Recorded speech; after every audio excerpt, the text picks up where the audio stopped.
my theories in the monologue about why I think Alberta is getting these grid alerts. But I thought I'd call in a bit of an expert, my friend Michelle Stirling from Friends of Science, who is very humble, would probably not consider herself an expert, but I think she's one of the people in this province and probably in this country who most carefully watches the electricity grid and the problems with it. So, Michelle, thanks so much for joining me. Tell us, Alberta gets these grid alerts now. They seem routine, which is bizarre in a place that has so much natural resource wealth. We get them when it's hot. We get them when it's cold. What's going on with the scarcity in our power grid? Well, basically coal phase out. As you mentioned just before we went on air, that's the fundamental problem. We had a number of excellent coal-fired power plants. I think the Keep Hills, when it was opened, was the top plant in North America in terms of emissions reduction and management. And the NDP wanted to phase out coal early. And the objective was originally that the older coal plants would all go offline by 2030, but the newest ones, like Keep Hills, would continue operating to the end of their useful life, which would have left us that reserve capacity. And instead, now we're having to build replacement gas plants or to convert existing coal plants to gas plants.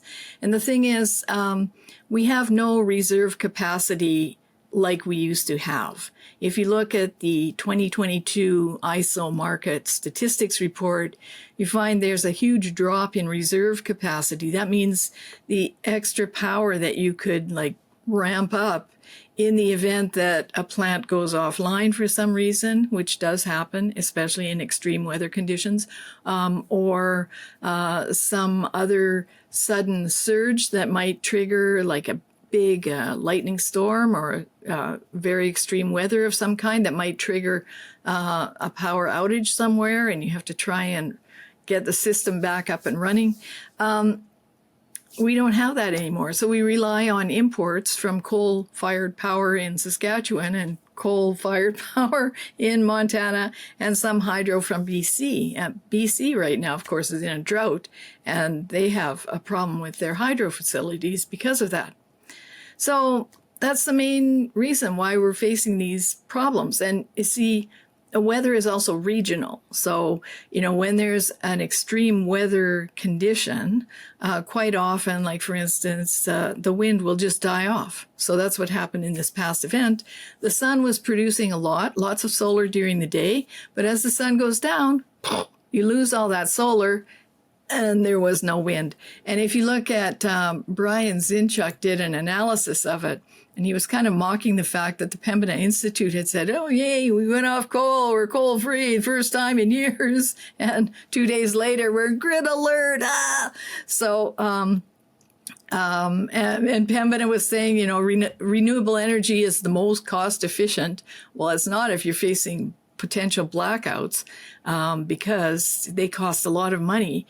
And at that time, Reliable Alberta was tweeting that on July the 9th, at this moment, 98% of Alberta's electricity is produced by fossil fuels. Wind is at 2.9% of capacity and producing 1.3% of total generation, while solar is at 8.2 and producing 1.27. So obviously they're not producing up to their capacity. And at the same time, we're importing 420 megawatts or 4% of power, which we have to pay for. Now, one other thing I'd like to mention, some people online were saying, oh, well, obviously the thermal operators shut down their plant to drive up prices and mess things up. These are very sophisticated plants. They take a long time to start up. And in extreme conditions like heat, extreme heat or extreme cold, they're mechanical and they can fail. And if there's a risk to the plant equipment, they cannot operate. So, and they're allowed to not operate. Likewise, they are allowed to do what's called economic withholding, which is legal and bidding for the price point that they want to achieve. They're not allowed to do physical withholding, which means, we're going to shut the plant off. Because if they do that, they get fined a lot of money, millions of dollars. So that's the situation. But we should not add more renewables. And whatever storage we had, we used a bit of it. Some of the storage facilities were not operating. You can check Brian Zinchuk's pipeline online. But storage is very limited in the amount that it could possibly serve us. The ISO was saying that the peak demand was 11,599 megawatts, and we had just 545 megawatts of contingency reserves available, 114 megawatts of which were used to cover the shortfall. So, they managed. But I mean, that's a huge demand, peak demand, that can never be met by battery storage. I mean, maybe for trillions of dollars, but we don't have that.